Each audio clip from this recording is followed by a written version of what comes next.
Tarehe 29 mwezi huu wa 10 2025 ni siku muhimu sana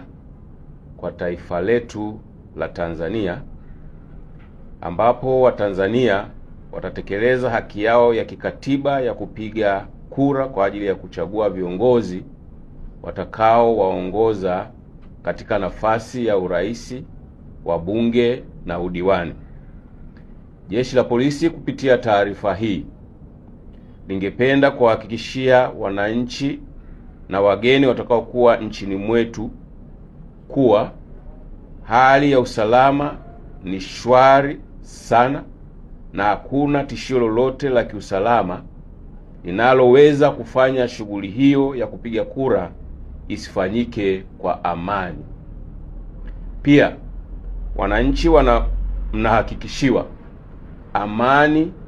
na usalama wa kutosha siku ya Jumatano, hivyo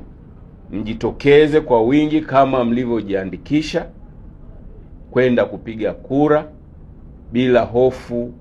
yoyote ile. Aidha, ninawahakikishia nimejipanga vizuri sana kumdhibiti yeyote yule kwa mujibu wa sheria atakayejitokeza ama kwa makusudi au kwa nia ovu kuvunja sheria za nchi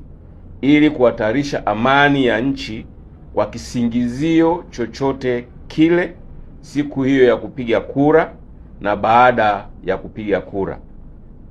Atakaye thubutu kuvunja sheria asimlaumu au asilaumu kwa hatua zitakazochukuliwa dhidi yake kwa mujibu wa sheria za nchi, kwani elimu imetolewa vya kutosha na kwa muda mrefu.